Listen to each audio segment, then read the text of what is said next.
Just wait a couple more minutes. Okay, and I just started the recording, just so you know. Okie dokie. Well, let's see. Okay.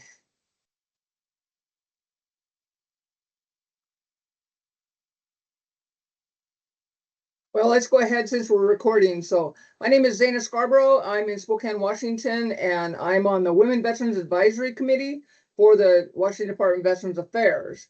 And the Women's Committee is to, our mission statement is to help women identify as veterans, help women get the benefits, help them get, tell them how to get their benefits, help change the face of what a veteran looks like. Everybody point to their face now. This is the face of a veteran, and help get in community. So by doing community events like we're going to do in June, that gets women together. We had one in 2022 and 2023, the Vet Center in the VFW here in Spokane. The other side of the state had one in Bonnie Lake and a couple other places. So what we're trying to do is cover the whole state and have opportunities for women veterans to get together.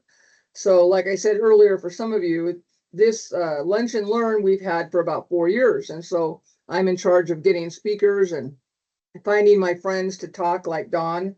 And I guess she's my friend. And have them speak about their experiences in the military, what they've learned from that.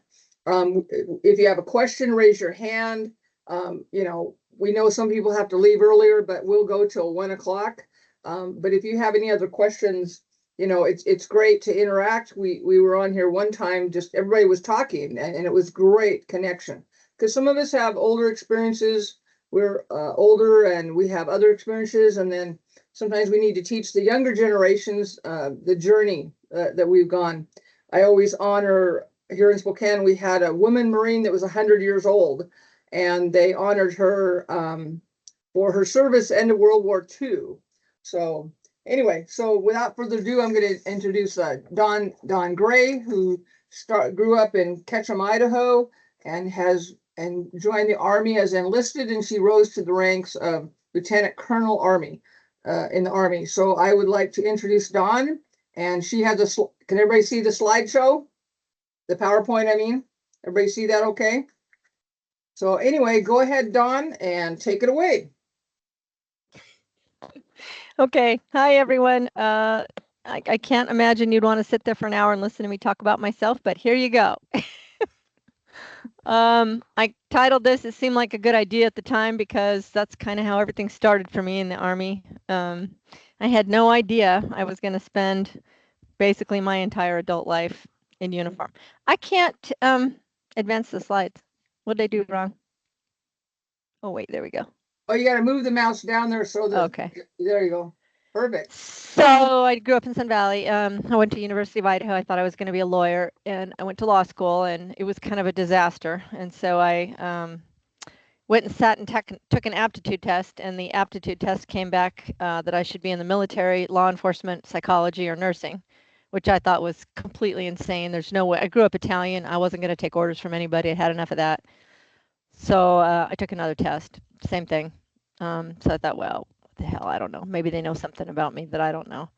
So I went down and talked to the Navy because I thought I wanted to fly airplanes. I was too old to join the Navy and finish flight school. So the Army said, well, if you're interested in psychology, we have this great program and we'll train you as an enlisted therapist. And you only have to serve 3.5 years. But if you like it, sorry about the rooster. He's just very impressed with himself. You're going to hear that in the back, but nothing I can do about it. Anyway, so the Army offered me this great deal. You can come in for 3.5 years, and if you have fun and you like it, we'll send you to grad school, or you can just leave. And I thought, well, heck, get my student loans paid off. So that's what I did, and I really loved it. So I ended up staying in. So after law school, I went into the Army, and I was there for 3.5 years, and as an enlisted soldier. And then I transitioned to graduate school because the Army said they'd pay for it. So they did, and I did, and it was really fun. Except for Iraq. Iraq wasn't fun.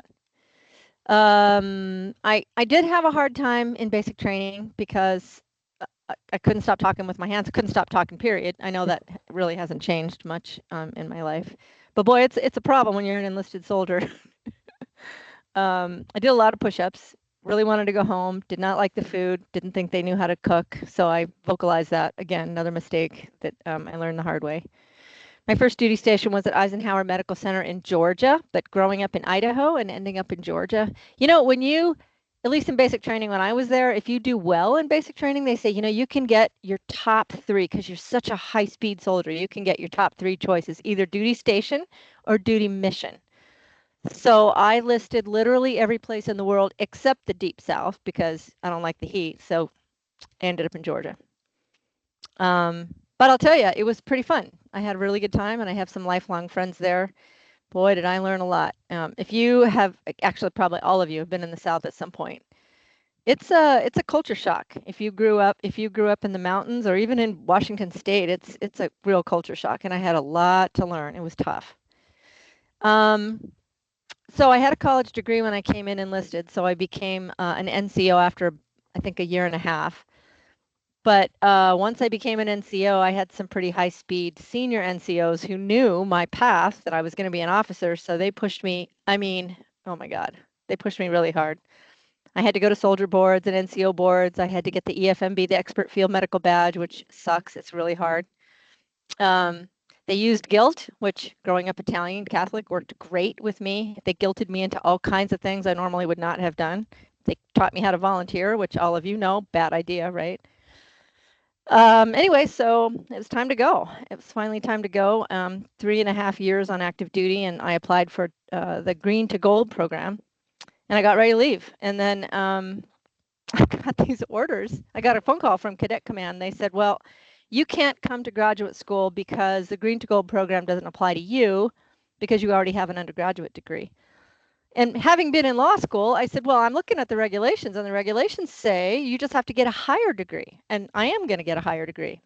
So there was all this hubbub. Like, they're like, look, we're just not going to mess with you. You're 30 years old at this point. But none of that was a criteria for disqualification. So I went to my first sergeant, who was a bit hysterical anyway. And she was supportive of me, but she was kind of crazy.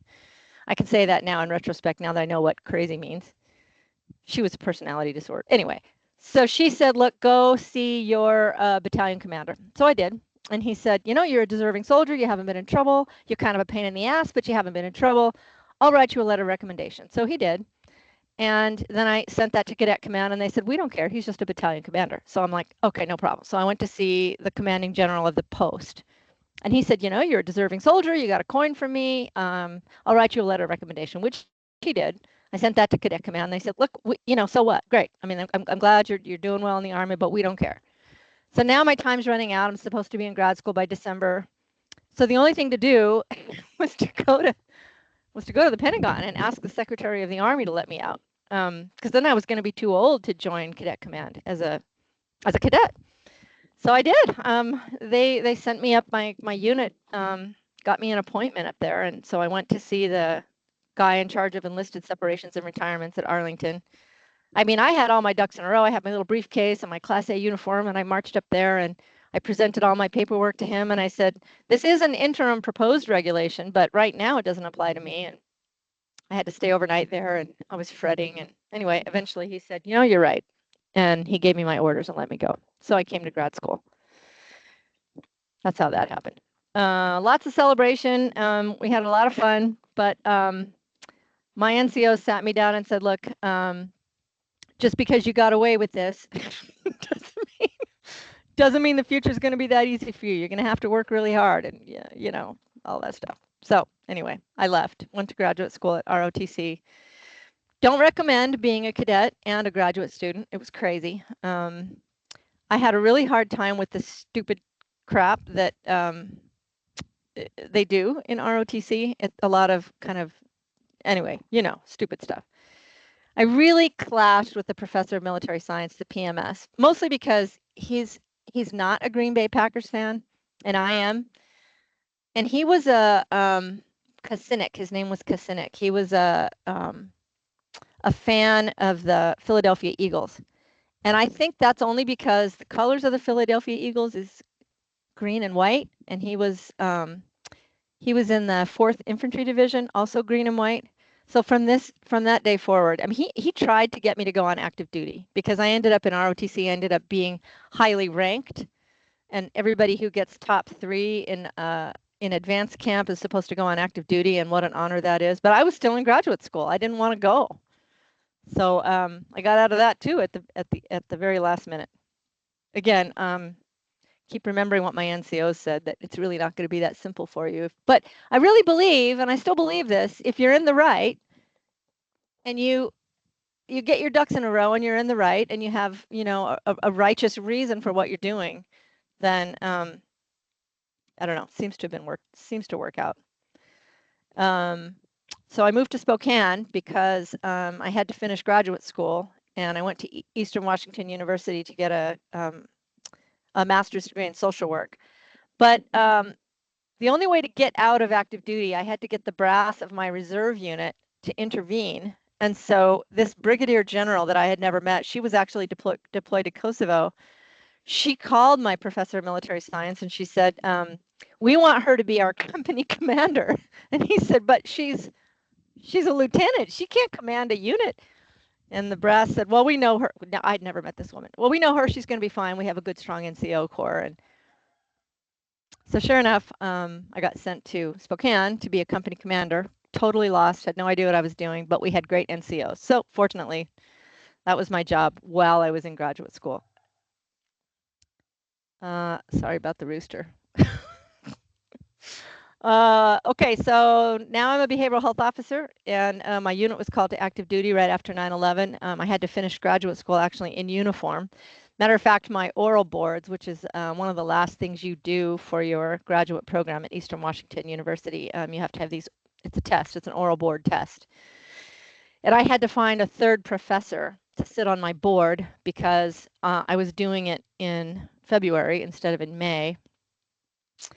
So I got the criteria for what does it take to be a professor for one of these oral boards, and they said, well, it just has to be a professor at anywhere in the university, a full professor.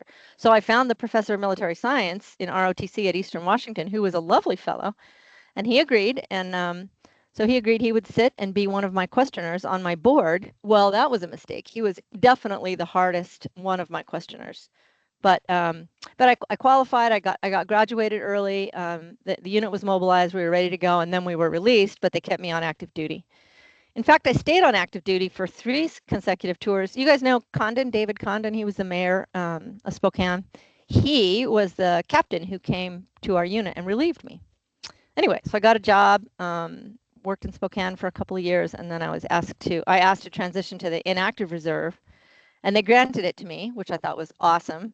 Now I get to be free. I've done all my work, just like the Army said. They paid for grad school. I'm good to go, and I'm just going to sit here in the inactive ready reserve for a couple of years, and then they'll let me go. So I was on the inactive ready reserve for about 2 months, and I get this envelope in my mailbox. Said I was ordered to Iraq for 2 years. And so I thought, well, this is a mistake. They got the wrong person. So I called up the number. It says, you know, if this is a mistake, call this number. And I did. And the lady said, is this Captain Gray? And I'm like, well, yeah, it's me. Is this your social? Well, yeah, this is my social. And she said, well, are you pregnant? I'm like, no, I'm 40. She says, well, report to Fort Benning. I mean, what's confusing about report to Fort Benning? And I'm like, but I'm busy. I got horses. I'm busy. And she said, I'm sorry, report to Fort Benning or else. So I reported to Fort Benning because, you know. So I went to Fort Benning, and I was mobilized to go to Iraq with this unit I'd never met out of Minnesota, the 785th Combat Stress Company. Because they didn't know me, they decided I would be a good team leader for the forward traveling team. There was only one, and we were always out in combat. And I think in retrospect, maybe, I don't know, maybe it's my personality. They just figured, you know, if something happens to her, you know, it's not one of their family. So sure enough, they sent us forward. We were always traveling. It was crazy. It was crazy. It was a lot of hard work, but it was also kind of fun. You know, we were, it was pretty adrenaline filled. We had a lot of, we called them jumps. We were always going forward to wherever the units were. And I really think that model of combat stress prevention works. I really think it works. I use it today when I work with, you know, traumatic events with law enforcement or any other kind of unit. I just think going forward to where those folks are, rather than saying, oh my God, you're having combat stress, we need to take you off the front lines and send you back to the hospital. It doesn't work that way. I really think this model is great. So Dawn. Yeah. So what does that involve? What does it involve being a team leader? I mean, did you have counseling on the front lines, or when people were, what does that involve, since some of us weren't in during those eras and some of those kind of experiences? The critical incident stress debriefing model, the critical incident stress model, CISM, it was a controversial model developed by this guy, Everly. What it involves is taking a team, an officer and usually 2 NCOs, to the front lines, and meeting with the unit, meeting with the team as a group who has just been through death, some kind of horrific accident, a commander being relieved. There's a lot of reasons why a unit goes through stress on the front lines. This is mostly Okay. infantry units. Yeah. So you would meet, you'd meet with a company, and then people who had issues, you'd meet with them, and and so you guys experienced some of the secondary trauma, or I'm not sure of the right term, but you were right up there in the thick of it, like in forward operating bases and things like that too. Yeah. Yeah. I'm a really, really, really bad shot. And so my soldiers many times would say, boy, I hope we don't have to fight, man. You can't. In fact, one time we were at a combat outpost, and the siren, it was a tiny little combat outpost in the middle of Baghdad, and the siren went off, we're being overrun. I'm like, oh, this is it, I mean, if I have to fight, I actually have to shoot a person. I can't even hit the side of a bomb. It was terrible. So we all put on our battle rattle and went up to the top of this combat outpost, and I'm laying on my stomach next to another soldier, and he shows me our sector fire, right? Our sector stakes. Here's your right perimeter on your left, So I'm terrified, and I've got my finger literally in the trigger guard, and my rifle is pointed right next to his, and I see this flash of white right at the tree line, probably 100 meters away, and I immediately get ready to fire, and this poor kid, he put his hand on top of my hand, and he says, ma'am, please don't shoot, ma'am. That's a cow, and it costs us $500 every time we kill one of their cows. Please don't shoot. I was just like, okay, I won't shoot. Good chance I wouldn't hit it anyway, even though it's a cow. Yeah, it was bad.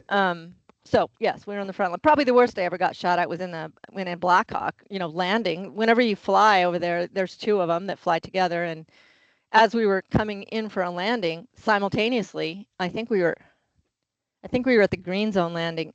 We started getting hammered from the ground. RPGs. Bullets were hitting. It was terrible. And you can't really talk inside those things. It's so loud, And my soldier sitting next to me, Sergeant Cox, he's looking at me like, well, this is it, So we're handing each other back and forth our little notebooks, because you can't really hear each other even if you yell. And he said, remember your ditching procedures. You have to ditch all your gear and literally open this door, fling the door out of the helicopter, and jump into the water, because we were right over the Tigris. But there's some fish in there that happily eat people.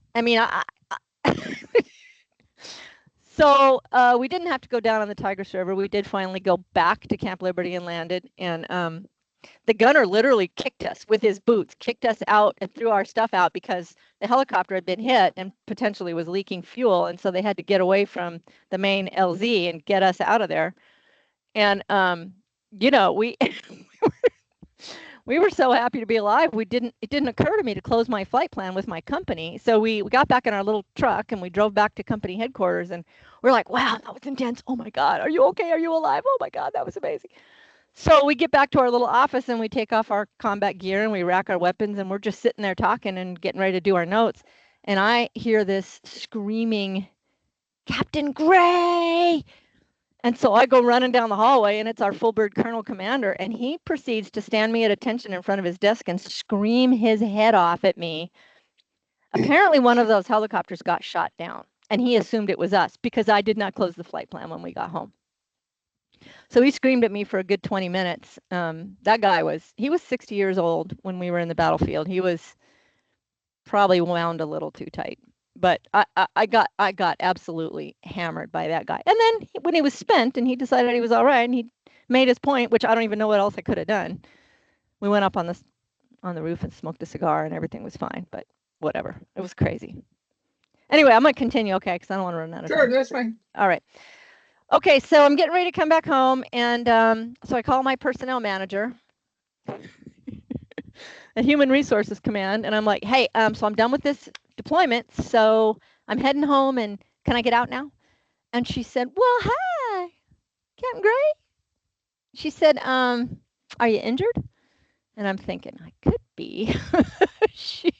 I said, no, I'm not injured. She said, are you pregnant? And I'm like, am I pregnant? Really? Am I pregnant? I mean, I'm 41 and I've been in the back. No, I'm not pregnant. She said, well, no, you can't get out. You're a critical wartime shortage and you can't get out. However, the National Guard is offering some great, incentives. They'll pay you some extra bonus money. And I'm like, oh my God.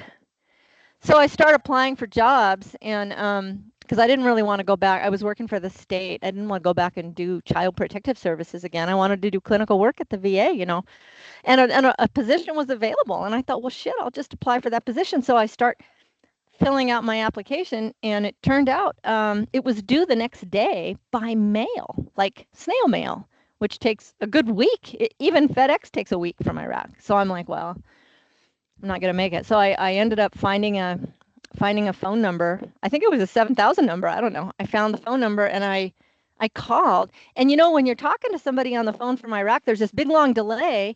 And a lot of times people answer certainly my Italian family, if they don't hear sound coming out of the phone, pronto, pronto. And if you don't speak, they hang up, So the operator calls and I'm like, please don't hang up. And it took, 9 seconds or whatever to get for that sound to get to him. He's like, okay, no worries. I got you.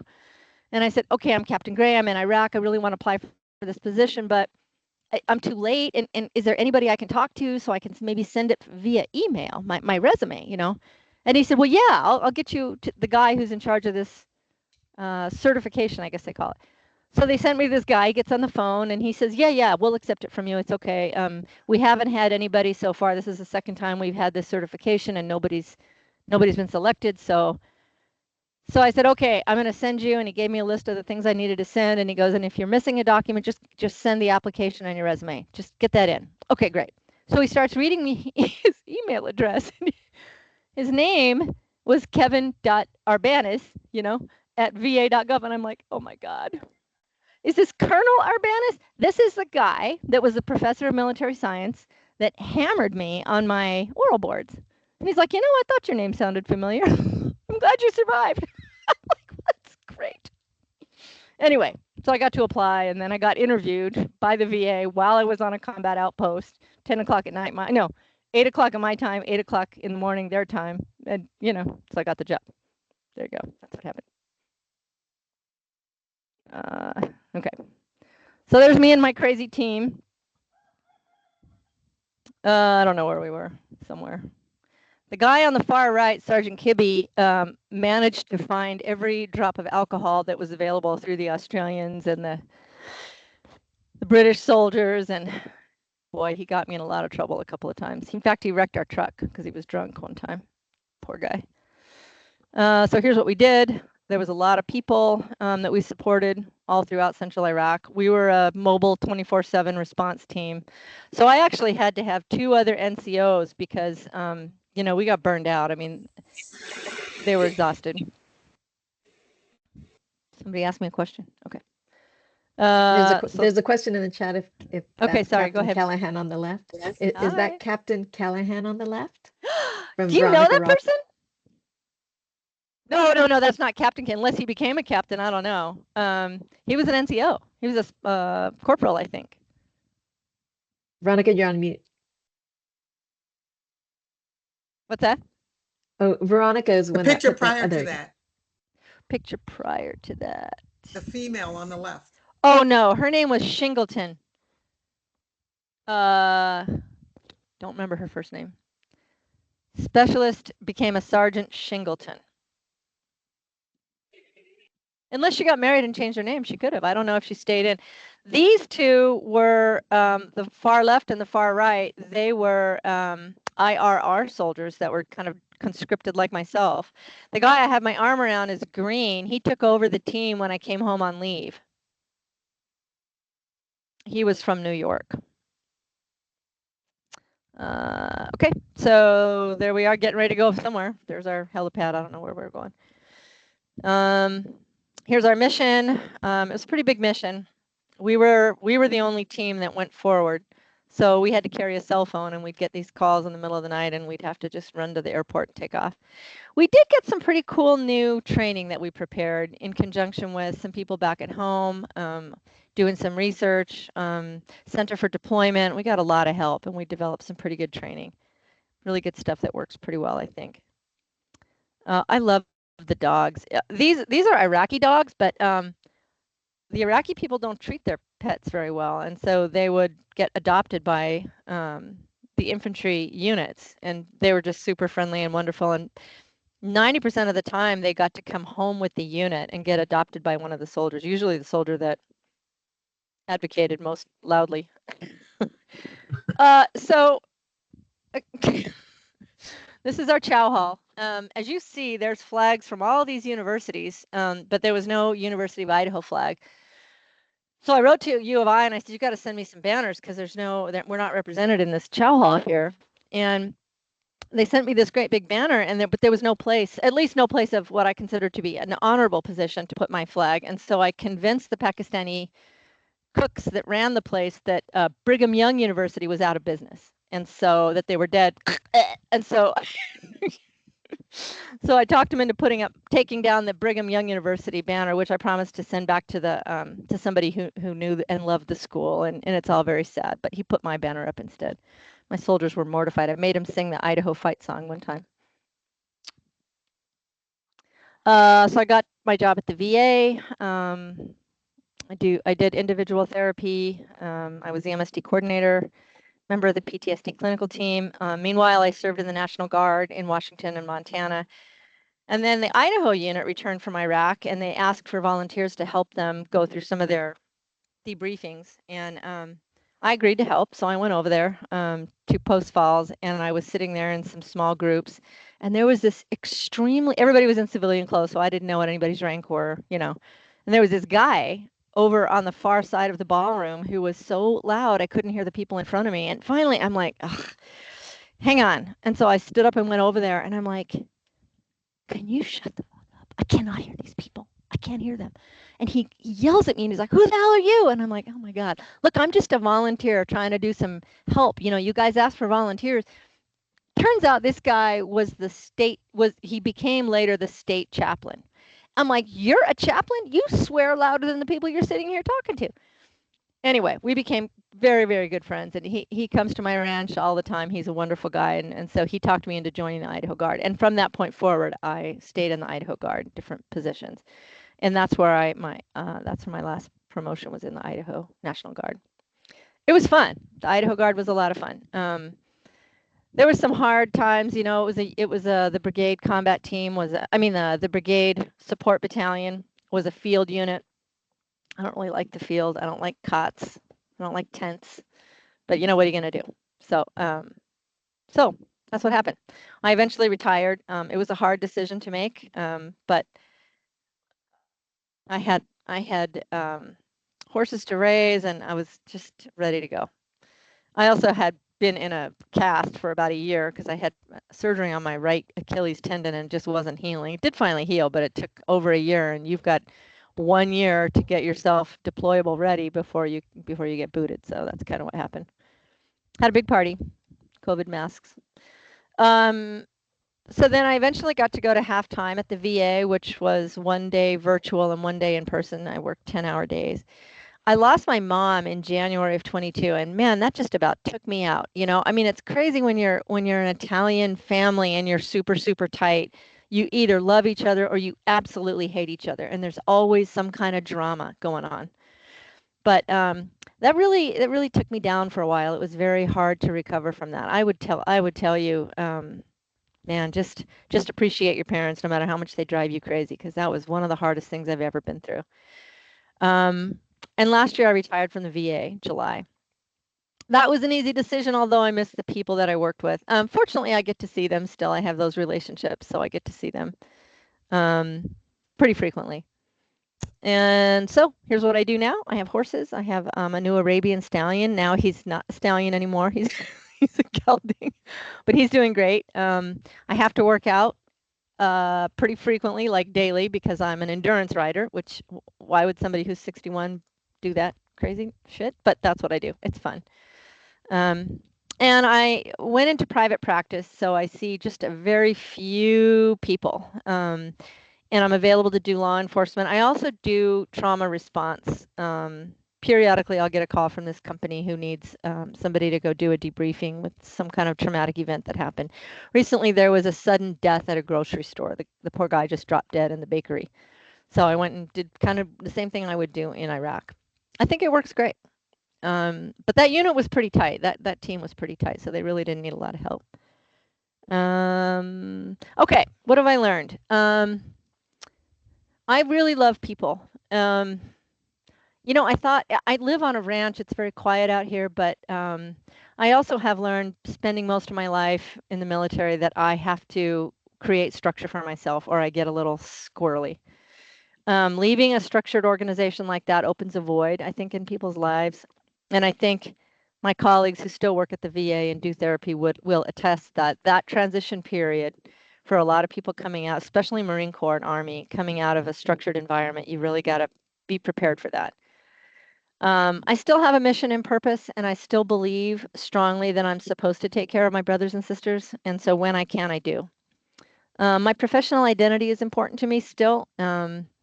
So I'm still doing my continuing ed. I'm still training. I teach if someone wants me to speak about whatever. I think I still have more to give, and I think that's probably going to continue for a while. I think it's important for me to be in this environment. I also hate people, and I'm sure all of you probably would agree. There are times when you're like, these Americans are awful, just awful, especially if you're traveling overseas. You can spot an American all the way across the room. I mean, it's embarrassing. I've had to learn more patience, which is not my strong suit. I know I have to allow myself more space and quiet. I really need a lot of quiet, probably why it works for me living out here on this ranch. I don't like mean people. And I mean, I really, really, really don't like mean people. I don't see a need for meanness. So I tend to get defensive and loud and stupid when I see that. And this is my country, so I'm still really patriotic. I really feel strongly about that. I would say this is true for my whole entire family. I mean, we are immigrants. My mother was the first generation born here in this country and from Italy, and being American was always really important to the whole family.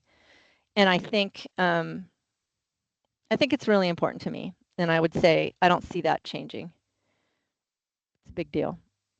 I worry about my country. I'm sure you all do too. I worry about what's going to happen. I worry if we're going to be safe and if we're going to maintain our cultural identity.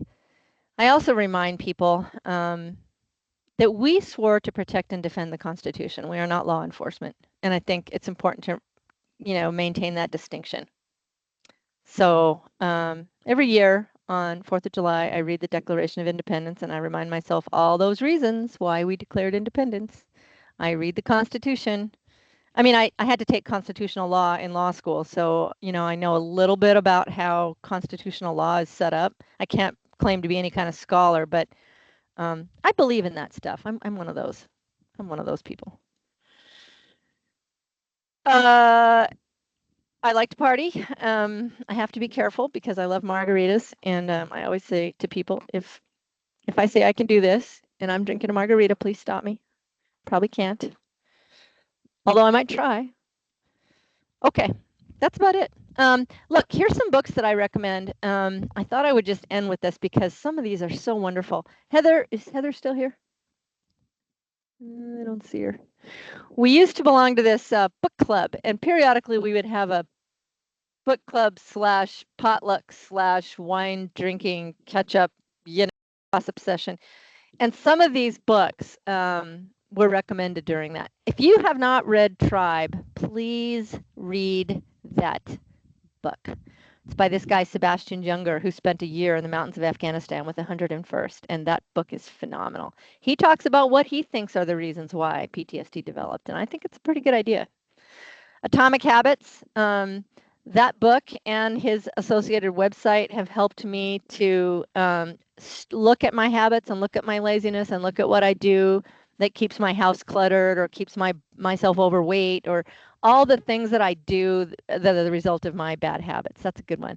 The Comfort Crisis, I just finished reading that book, and for a military person, I think I learned a lot about withstanding discomfort, you know, because in the military we learn how to go through discomfort and that you're going to survive it, right? I mean, I remember getting off the airplane in Kuwait and I'm like, oh, hell no. I mean, it was 128 degrees.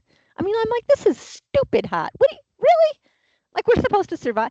So our commander, that guy I told you about that was 60 years old, he said, all right, let's go for a run. Literally, we got off the plane. We got our little formation. Everybody's accounted for. We had to start running. I'm not kidding you. We had a lot of people that, you know, threw up and just got sick. We ran half a mile in our full body armor with our weapons and everything. And we were hating life. The very next day, we ran 3/4 of a mile. Day after that, we ran a mile. But guess what happened? We acclimated very quickly. And we only had a week in Kuwait before we had to go into combat. So, yeah, he had a good idea. Anyway, read that book, The Comfort Crisis. It's fascinating. The Body Keeps the Score is a good book. Sorry about the wind. Can you hear the wind? Sorry about that. The Body Keeps the Score is really good. Actually, I had a patient of mine recommend that book to me, and it was really, really good. If you have not read anything by Brené Brown, you should. You know what else? If you don't want to read her whole book, listen to her TED Talks that she did in the 90s. It's called The Power of Vulnerability. The Power of Vulnerability. Brené Brown did this TED Talks in Texas with a bunch of Texas, I think they were like oil men, and she's this, you know, social worker. It was hilarious. But very important. It's about, you know, 40 minutes long, and she's talking to these guys about shame and vulnerability. And so she went on from there. She's a great researcher and a lot of fun to listen to. And that's one of her books, Gifts of Imperfection. The Secret is kind of a metaphysical idea about manifesting things. My mother told me I had to read that. And I thought, oh, this is so woo-woo, you know. But I think the idea behind manifesting your desires and your intents, kind of an interesting thought. Remarkably Bright Creatures, that book is fiction and it's about an octopus, but it's one of the best books I've ever read, and I've read it twice. Anything by Stephen Covey. When I was a first lieutenant and a captain, we all had to go through 7 Habits training, and it's some pretty good stuff. But most importantly, just read. I mean, please, just keep learning. Very, very, very important. I think I went through a period of time right after my mom died where I kind of sat around, drank a lot of wine, felt sorry for myself, didn't want to go to work, didn't want to do anything. It really changed the landscape of my life, thinking that a vital human being like my mother, who was literally 85 and still swam 3 times a week, traveled all over the world, drove us all crazy, very, very energetic. If somebody like that can just drop dead from a stroke, what the hell does that mean for me? So I really had to change the way I saw the world after that, and it was rough. But I learned, one of the things I stopped doing was reading. So I think that's very important. It's important to all of us who are professionals to continue with our education, but it's important for you as a human being, I think.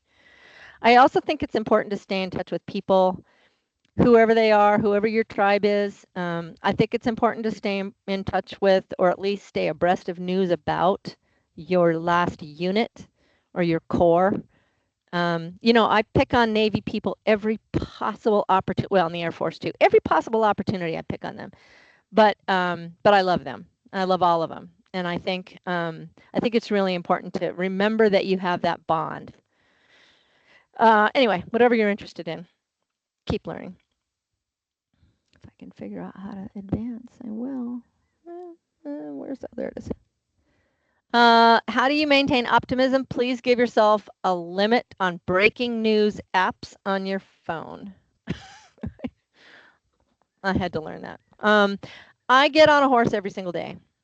Every single day. If I can't get on a horse for some reason, I am with them. I mean, they live right here next to me. They live here with me. I got this virus when I was 7 years old, and it's never gone away. It gets worse. I cannot live without horses in my life. And I think if you've never been around a horse, then I think you owe it to yourself to give yourself that experience, because horses can heal people, honestly. And focusing on gratitude helps you get past the bitterness of something bad that happens to you, and bad things you see happening around you. I think it's my friend Teresa Bailey. She says, oh, that's a first world problem, because we complain about things that would be a wonderful problem to have if you were living anywhere else. Learn to say yes. I say yes a lot. In fact, that's what I was saying to Zena. You know, if another military service member calls me up and says, hey, I need your help, man, I'm there. If I can be, you know, if I'm in town and you need me, I'll be there. And I think that is such a great feeling that I'm now in a position to do that. And say no. What things should you not commit to? You know, you only have a finite amount of yourself, believe it or not. And so sometimes you have to learn to set those boundaries around yourself and around your family and around your life, and recognize which things are going to be time suckers and not going to be of value to anybody, including yourself. So I've had to learn how to say no, and it's tough for me. I'm in private practice, and I'm turning people away because I just have to be. I have to be acknowledging what my limits are. Travel is really, really, really important. You're an American, you should travel. You got to see the rest of the world. When you do that, you'll really be appreciative of where you live. And spend time outside every single day. In fact, if you read that book I recommended, The Comfort Crisis, he talks about a lot of research that's been done about being outside, being in nature, even if it's 20 minutes a day. Go for a walk, do whatever you need to do to get outside. I think it's okay to let yourself wallow, right? I mean, I can tell you the first month after my mom died, I sat in that living room in there and I drank wine and I wouldn't talk to anybody. I didn't let anybody in my house. I mean, I was so miserable. It was awful. And I think it's okay to do that for a while. I think you have to allow yourself to grieve or to be sick or whatever. But I kind of indulged in that a little longer than I should have. And I think if you find yourself in that position and you're feeling lazy, let yourself be lazy, but no more than a day. I learned that the hard way too. If I don't work out for even 3 days, my next workout is ungodly difficult. Yeah. Okay, that's it. That's all I got. What else? What do you guys want to know? Kind of boring. Thank you, Dawn, very much. You're welcome. Now that I know you're Italian, now I know now it makes sense. Why you are the way you are. Well, I'm part German, so does that count? Anyway, so, well, I'd like to ask, so of all those things, Dawn, I mean, you told us a lot. What was the hardest thing you had to do overseas? Some of the hardest things you had to do. I had to fire an NCO. Well, that wasn't as hard as I had to relieve a commander. As a medical officer deployed forward, you know, you have the power, the authority to remove someone from the fight. I never did that but once. And he was losing it. He was a beautiful young man. Oh my God, he was beautiful. He was Captain America. I mean, he had all the tabs and badges. He was a ranger. He was all this stuff, and he was a company commander. I came out to his combat outpost. He had lost a whole squad. He'd lost, I don't know, 11 men, and he was very angry. He wasn't sleeping, and he called our unit out there, but he called the unit to take care of his people, which is pretty common. So we showed up out there, and we were waiting for him to come in from his patrol, and he rolled in and he threw his Kevlar on the picnic table that we were waiting on for him. And his men were looking very uncomfortable. I mean, they were clearly loyal to him, but I mean, their eyes were averted. It was kind of a weird feeling. And I'm like, well, what's happening? George, whatever his name was, I knew him. And he said, I got to tell you this great story, Shrink. I think he called me. Matter of fact, my call sign was Psycho 6. Anyway, he told me about an incident that had just happened in the battlefield where he had been, sitting in the TC and his driver and the gunner, and they were going through town real slowly. And he had gotten tired of the kids throwing rocks at his vehicle. And so at one point he said, stop this MF and, gun truck. And he jumps out and he runs over and he picks up this kid by the throat and had him up against the wall with his gun to his head. And he was screaming at him because the kid had just thrown a rock and it hit the windshield. He had enough. And the guy that was standing with the kid, presumably his father, fell to his knees. He was in the white man dress and he's praying to let go of his kid. The kid was dying, literally. He had him by the neck up against the wall. And his E6 driver, sir, drop the sir. And finally, the captain sort of became aware of what he was doing and he let the kid go. And he said, and he, turned to the crowd, who was now gathering, really dangerous situation to have initiated. Anybody else wants to throw a rock, you go ahead and throw it. I mean, it was so bad. Even the interpreter stayed in the vehicle. And so they rolled back into the combat outpost. And I said, dude, I think you should take a couple days and rest. I think you're strung pretty tightly. That could have been a really bad deal. And he wouldn't listen to me, wouldn't talk to me, told me to go talk to his men. His men said, please go talk to our captain. I couldn't get him to talk to me. I finally said, you need to come back with me or I will relieve you. And that's what happened. And it was so awful. I saw the guy again a month later at Camp Liberty walking around with no weapon. And they sent him home. And I think that was the end of his career. He could not be reasoned with. It was really sad. That was probably the hardest thing. There was a lot of death. There was a lot of units that we supported, and we attended a lot of memorial services. Anytime we could, we did. If the unit was having a memorial service while we were there, we attended. But I will say that after, I think it was the 32nd memorial service, I felt nothing.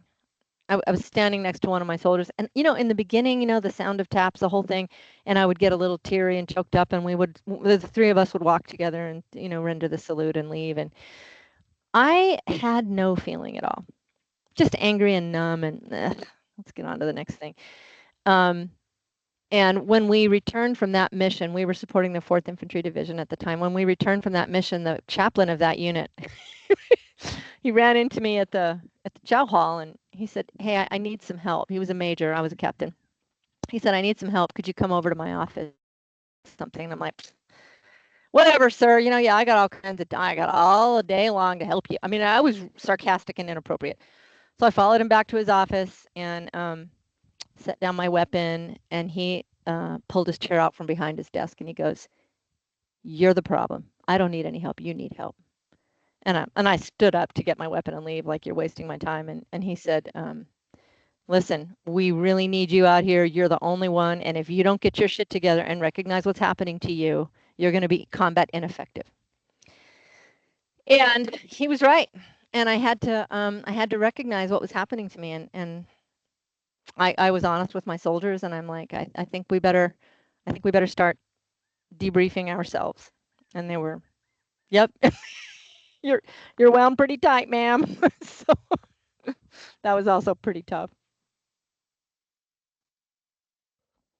Well, that's great, Dawn. Thank you for sharing, because I think that's some of the experiences, and I don't want to, get to, the graphic and everything, but I think that's healing in some ways too. I mean, but also to realize that we're human beings. And I thought it interesting that you kept track of how many memorials you went to. I mean, 32.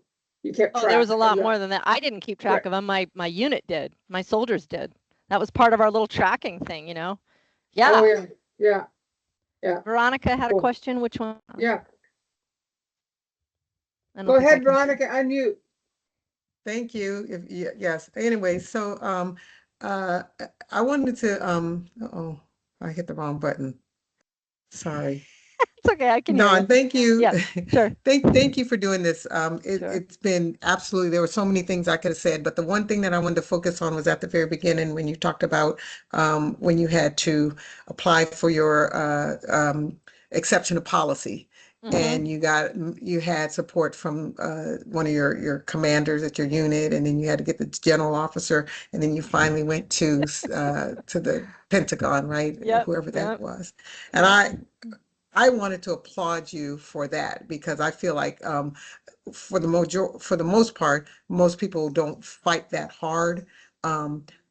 I'm lucky in that I had a phenomenal NCO when I was a very junior soldier, Sergeant Major Carol Stripling, who taught me that fighting is important, and she fought for Yep. me and taught me that. And I think a lot of females, I know, I'm not saying I think, I know a lot of females, they don't fight the fight like you did. And so the one thing that, even though I loved your talk today. Thank you so much for doing it. And I You're could welcome. comment on so many pieces of it. There's so many so many different things that I would like to, dig deeper on and talk about. But the thing that I'm choosing to focus on is saying that was a great example of fighting, and I applaud you for it. And that was phenomenal. A job well done. Oh, thank you. Well, I'll tell you, I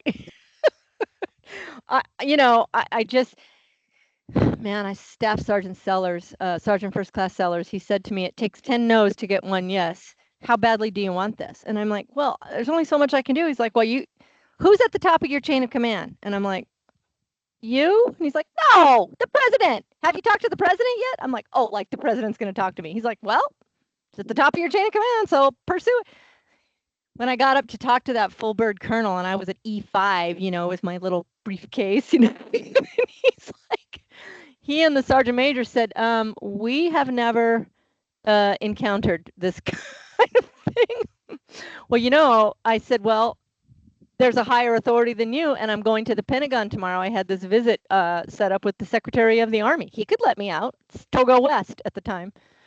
And so, I didn't mean to threaten the guy. I was totally appropriate. I had all kinds of, awards and stuff. And he's like, well, we'll have to take this under advisement. He and the sergeant major said, you got to go stay the night here, because we can't make this decision easily. And so the next day they called me in at 7, and I'm in my dress green uniform with my little briefcase. And before he handed me the orders, which he had already generated, they were behind his back.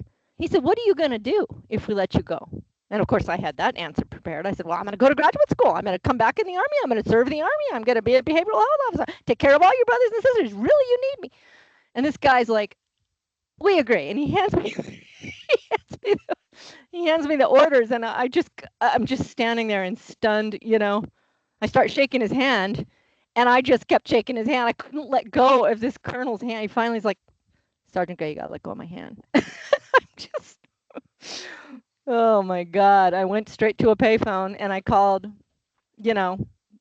my unit, and I'm like, anything else? I'm free to go. I can't believe this. And they said, well, you better call Cadet Command. And I did. And they said, well, come ahead. And I did. But yeah, I think, and I don't think that's an Army thing. I think that's an Italian thing. I think that's something that my mother taught me. We grew up really poor, right?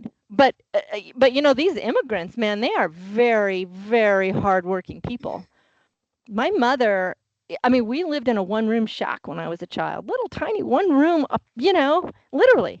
We were so poor, and she died a millionaire, my mother, and she was 100% all her own doing. She studied night to get a real estate license, became a realtor, started selling and buying real estate. And yeah, I just think you have to have that firm belief that you are capable of anything. I don't think you should be unfair about it, though. I think if you work hard, and maybe that's just my mentality, then you deserve to reap the benefits of that. So anyway, thank you for saying that. Thank you. Well, and on that note, you mentioned, I think Veronica mentioned that Carol Stripling, who's on our committee, mentored. Did you find other women, you just had your team and you just floated around, so you weren't in a regular company unit. But I guess I'm asking is, how did you see other women handle the situation over there? Forward Yeah, I base or was in a support? yeah, I was in a company in Iraq, but they were not supportive of me, really. I mean, peripherally they were. I stayed in touch with this crazy colonel nurse from back home, from my old unit. I mean, she left the army as a brigadier general. She was just phenomenal. I still have to have mentors in my life. I always will. I am a mentor, but I really think that none of us can go through this life without, supervision, in the sense of, we got to roll things off of each other. I had a cell phone that I got to carry in Iraq. I couldn't call the United States, but they could call me.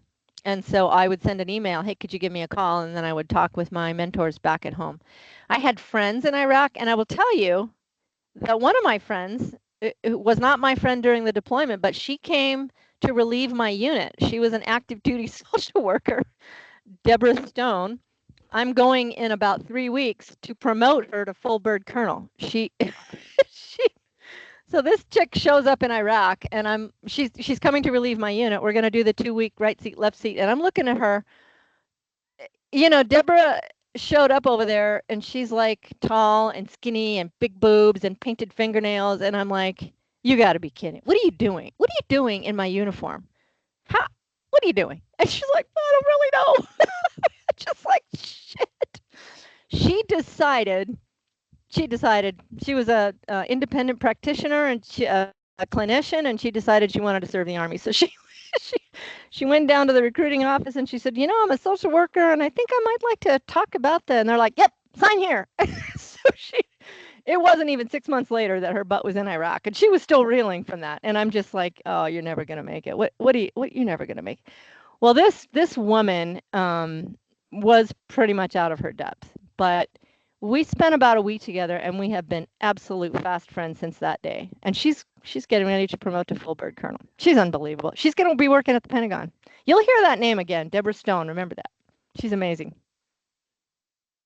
Don, we have someone in here in the chat. Angela posted, would love to chat with you more. Can we have your contact information? Oh, sure, of course. Can I put your email address in there? Yeah, in the put chat? my phone number Would in there that be too. okay? Yeah, my Okay. phone number. You want phone number? Okay. I've got your email. What's your phone number? 509. Oh, well, let me give you this one. Hold on. I have 2 phone numbers I can never remember. This is my work phone, if I can find it. How do you get your own number? Let me see. I know it's. You need an NCO to help you? Oh my God. Zena, Angela had a question. Okay, hang on. 509-590-9352. 590-9352. Yeah. Okay, I just put it in the chat. Okay. That's the number I called you on? Probably. I don't know. Good. Okay, next question, honey. Go ahead. Somebody had a question. Oh yeah, that was actually my question. You answered it. I was just asking my question in person versus in the chat. So Yeah, sure. yeah, I just wanted to chat more with you. So Yeah, sure. So Don, the one I have is 509-710. Is that Yeah, a different? that's my personal. No, it's the same single phone number, but the other one is the work number. And if I see stuff coming in on the work number, I'm more likely to pick it up. Okay, so 509-590-9352. Okay. Yeah, if it doesn't come up with somebody I know, I'm probably going to pick it up, because that's where clients call, and I pick it. I mean, I'm almost always on a horse, so you're going to have to cope with that. But yeah, I'll just pick it up. Leave a message and get back to you. Yeah. Wonderful. So what was I think you kind of answered it, Don. What is the most rewarding thing? The real rewarding things. Oh, there's From your so time of service. many. There's so many. I really love being a therapist. I love it. But I only love it when people want to get better. I mean, I've had a lot of people come into my office who just want to whine and complain and tell me how miserable their life is, but they're not ready to take the steps required. I talk more people out of therapy with me Heather used to say I'm the most fired therapist in the history of the VA. Because honestly, if people come into my office and they're like, that sounds really hard. I don't want to do the homework. I'm like, yeah, I'm not the guy for you. Go next door. But when I work with people, I just got done working with a guy who was referred to me by the chief of whatever the hell she does. And this guy, so there's two kinds of therapy that I like best for PTSD. One of them's cognitive processing therapy, and the other is prolonged exposure therapy. Prolonged exposure therapy, or PE, is hard. I mean, it sucks. It's like you got to relive the trauma over and over. You make a tape recording of your trauma. You listen to it every day. You got to go out and do the kind of stuff you absolutely do not want to do and expose yourself to that stuff it's really hard. And this guy is a very senior ranking officer in the military, still on active duty. And I'm like, dude, you don't want to work with me. You don't want to do this work. He's like, I do want to work with you. You're a pain in the ass. I've heard about you. Give me the work. And I'm like, okay. I said, but if you don't demonstrate actual progress by session 3, you're going to be fired and you're going to be worse off than if you never started. Well, guess what happened? I mean, we have a measure of PTSD symptoms called the PCL checklist. His symptom checklist was 68 when he started, which is pretty high, right? Every symptom was, pretty high. When he ended, it was 17. And that's 9 weeks later. I mean, if you do the work, and it was really hard for him. I can't tell you how many sessions he was in tears because I'm asking him to. And by the way, you can't drink a single drop of alcohol. You have to get a rigid sleep cycle in place, and you have to get cardio exercise 30 minutes a day, 3 times a week. Yeah, that's what you got to do. Well, he's an Army officer. He's a senior ranking Army officer. He's getting ready to deploy again. He's got a lot of people that depend on him. So he did the work, and it was great. I love that. That's very rewarding. Yeah. Great, thank you. Anybody else have a question? Okay, I'm going to put in the chat oh, sorry, wait a minute. I have another question. As a female officer, Dawn, did you have challenges with men? I did. Actually, the worst for me was back when I first was commissioned, and I'm not sure it was because I was a woman or because I was a lieutenant, but as a commander, everybody else around me were men. Most of my soldiers were men. All of my superiors were men. I had to learn the male way of operating as a commander. And oh my God, it was a real transition for me. In fact, I did a research paper in graduate school about female leadership and what do we have to learn to be effective women leaders in a male-dominated environment. And I learned, so it was a reserve combat support hospital up here in North Spokane, and right before drill, all the guys, literally all the guys, would get together at this sportsman's cafe and have breakfast. So my boss said, you got to join us for breakfast. And I'm like, what the hell? That's a waste of time. I got a lot of things to do. I got paperwork, He said, well, your first sergeant's there. But hey, you do what you want. So I'm like, well. So I showed up at this breakfast, and they talk about sports. They talk about the local football teams. They talk about golfing. And I'm just sitting there like, this is such a waste of time. I can't believe I'm doing this. It took me 6 months to figure out why that was important, and to learn not to take things personally, and to learn how to be a female lead. I mean, it was challenging. I will tell you that sexual harassment for me, I certainly saw it begin, but I'm pretty assertive, and I don't take a lot of shit. Yeah. And I remember saying to one guy who was a major and I was a lieutenant, what are you seriously, what are you doing? Do you really want to go down this path? I will kick your balls. Really? And I just, and I think recognizing that early on, at least for me, and, getting some training in martial arts probably helped too. I was pretty confident and I was not going to put up with that shit. No way was I going to put up with that. Not to say it couldn't have happened to me. I know a lot of people that it did happen to, and I've helped a lot of people make it through that kind of trauma, and it totally sucks. I had a sergeant major patient of mine who, God, she was a hardcore, tough chick. She was amazing. But it happened to her. I mean, and she, she talks about, her transition from that moment when she knew she was victimized by members of her own brigade. And she never reported it because she had this hard and fast rule that she put out throughout the entire brigade. Nobody goes anywhere in the combat environment alone, ever, ever, ever. Well, guess what she did? She went to the gym at 4 o'clock in the morning because as a very popular and friendly sergeant major, everybody wants to talk to her, and she couldn't get a good workout in because she really felt like she had to stop what she was doing and focus on the person in front of her. Well, they attacked her in the bathroom when she was all alone. And so she had a lot of, guilt and anger and rage and helplessness and all that stuff she had to get through.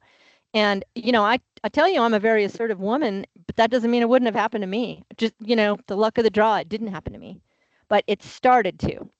And I will say that now, the men that I served with the last 5 years in my career were excellent partners. And they were, I will say there are still some senior NCOs, some old corps, old guard guys that have a hard time with a women leader, but they grudgingly will respect you, at least they did me, if you are leading in the way that they acknowledge. You got to think of yourself as being on a football team. You beat the hell out of each other and try to kill each other on the field, and then you slap each other on the ass and go drink a beer afterward. Don't hold grudges. That's I don't know. That's what I learned. Great, thank you. Mm-hmm. I'm putting in the chat the link that you can go to the WDVA page and watch the YouTube. Some people had to leave. I'm going to put that in there. And then you can also follow us on upcoming events and things like that. Great. Anybody else has questions? Come on, you guys. I know you're more talkative than this. Anybody else? So boring listening to one person talk about their life like an hour. Well, that's why I'm trying to get people motivated. I think that was really good. That would have helped me, but I served in 1976 to 83. I was the only female. I was a young, naive troop from Okanagan, Washington, and had no support. When I was the last unit in Germany, I was the highest ranking female at E5/6 out of 1,000 troops. And nobody listened to me, higher up, lower up, nobody ever did that. And I didn't have any other women to look up to, and I was it. And I couldn't fraternize with the E4s and below. Right. And it was a different time way back then too. It was a lot different. That's why, Dawn, I want to see how, and I try to talk to other younger gals that, whether they're overseas or just their military and experience, how has it changed? And civilian friends of mine go, oh, it's changed, it's progressed since women's lib and all that. I go, no, it takes a very long time to change societal male-dominated fields. It takes time to do that. It's not going to happen overnight. But I gotta say, I started out in the medical field, and when I began my military career in medical units, we were 40% female. And, our combat support hospital was led by nurses. Most of them were female. They didn't take any shit from my very first mentors were Army nurses, and they were very hardcore, amazing women. Those were my first early mentors, So yeah, they were. That's great. Brilliant. You had that. Yeah. That's great. You had that. Yeah. And in medical, there's more women, of course. Yeah. And that stuff. Did you have more women that you counseled, lower enlisted, that were running around, doing all the things the guys were doing too? Yeah. There were a lot. Yeah, I remember this one time. I gotta tell you this story. I just remembered. I was a company commander, and one of my everybody outranked me. Everybody in the unit outranked me. I was a first lieutenant, and I'm leaning against the wall talking to a captain, female captain nurse, and one of our senior NCO guys, who by the way was freaking gorgeous, and he's walking by.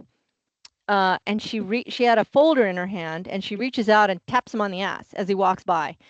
And he turns around and he kind of winks at her, and she winks at him, and I'm like,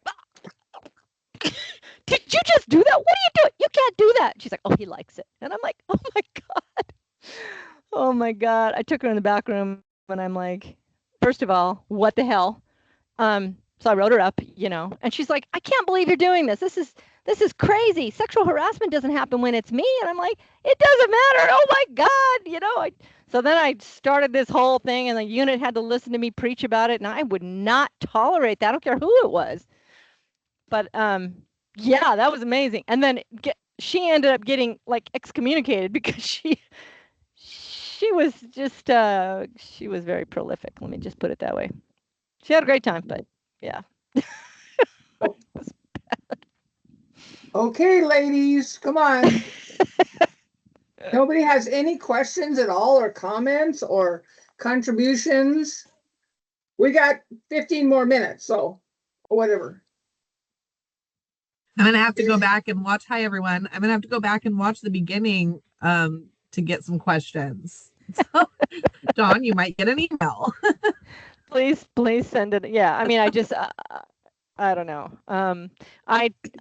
I'm one of the people that really had a pretty great military career. Became a little bit of a fanatic about the Army-Navy game. And if you work at the VA, I'm sure if you're in the Navy, you've had your office trashed. And I miss doing that. I miss harassing people, especially Julie Liss. I would usually start with her office and put all kinds of Army stuff in there. She's Navy. Yeah. Cool. Yeah. Well, it's okay, right? I mean, we don't have to go the whole entire every second, right? No, but I just want to give people opportunity, and I don't want to be talking all the time too. But I think this is a great opportunity. It's just like some of you weren't on earlier that we're here in Washington, Spokane. We're having a Women Veterans Recognition Day on June 21st at the Girl Scout office from 1 to 4. And if you follow us on Facebook, Women Veterans in the Spokane area, it's just something I'm doing as being part of the committee. I don't know if the other side of the state is having an event in June because of Women Veterans Recognition Month.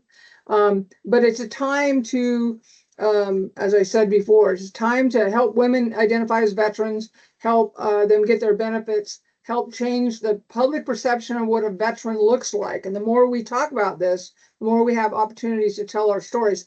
Nobody else is going to tell our stories except us. And we need to support each other, the older and the younger. And the fourth thing is to get in community.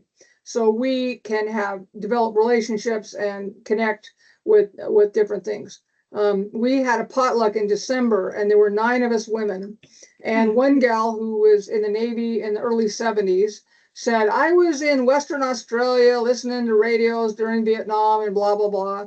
And this other woman out of 9 people, this other woman said, I was in the Navy in Western Australia in the early 70s. So what kind of unique coincidence is that? So we're going around the room. And again, and the younger gal who was in Iraq, forward operating base something, she said, well, we did a bunch of stuff. And then we would do karaoke on Friday nights at the mud pit. And this other gal in the 9 people said, I was at forward operating base XYZ. We went to karaoke. So what coincidence is that? We had 9 people. And I'm not worried about numbers. If we had 30 people, that would have never happened. So that's what my passion is. So people tell their stories, little or a lot or whatever, the good, the bad, and the ugly, to have that opportunity. And that's what we're going to do. Have a few people talk just little snippets of things because that develops relationships. So I think, Carol, did you raise your hand? Yes. Hello, Carol. Go ahead. Okay. My question is, well, I work a lot with the young female soldiers at JBLM. Mm-hmm. And I haven't really spent much time with them over the last couple months. And several are new to the Army, and then others have been around for a while.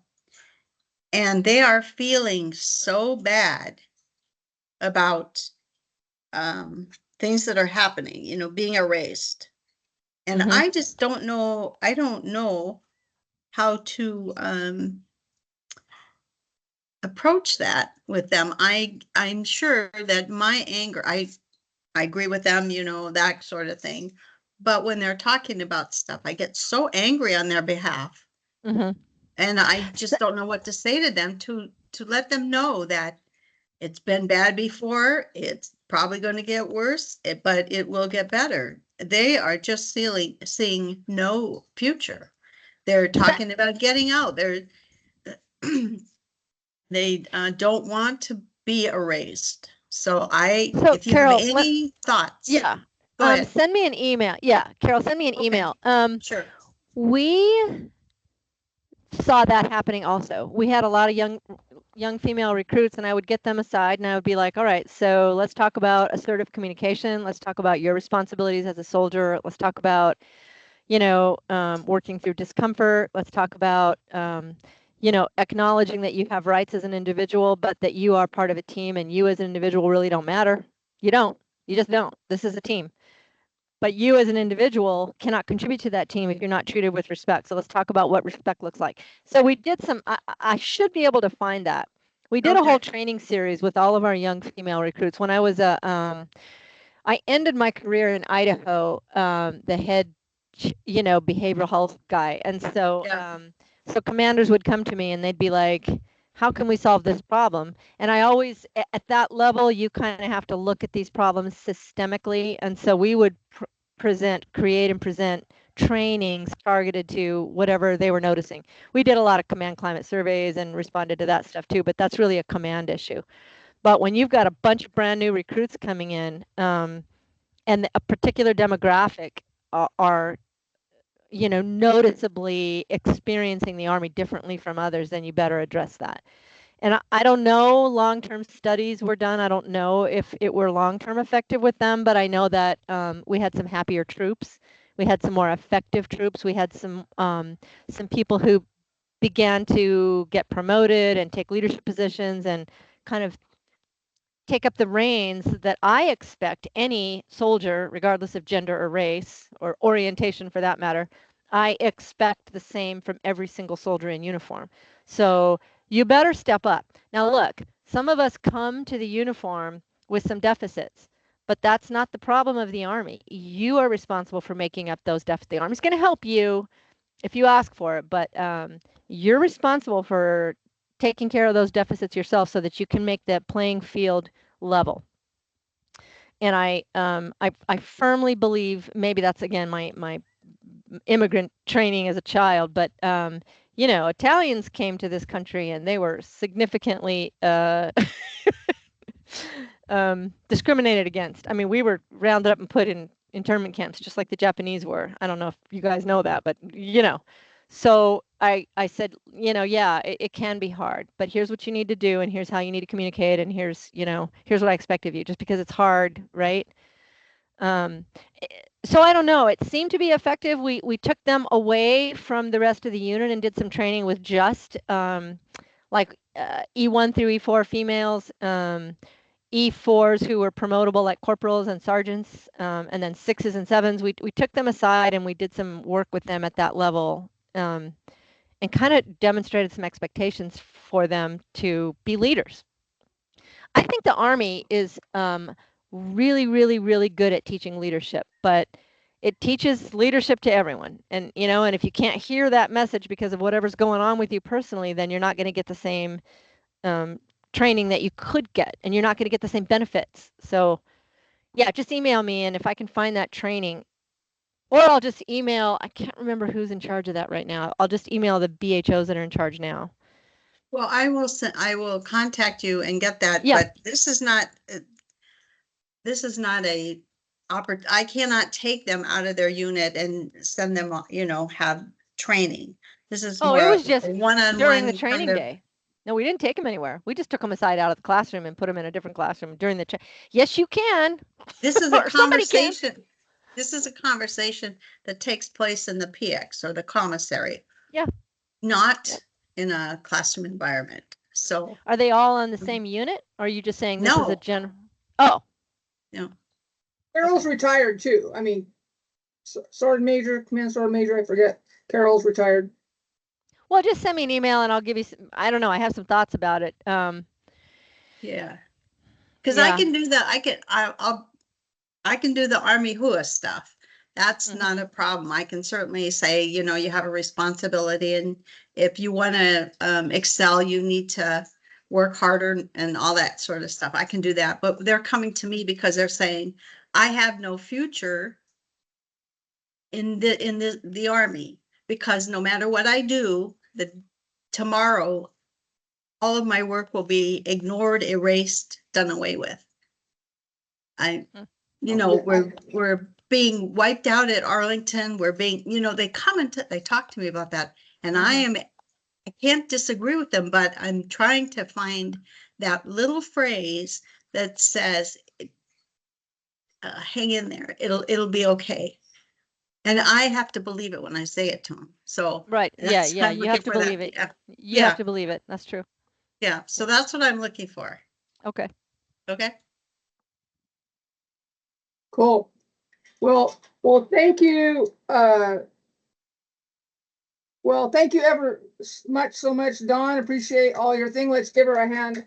Give her a hand, Sure. please. Yes. You're welcome.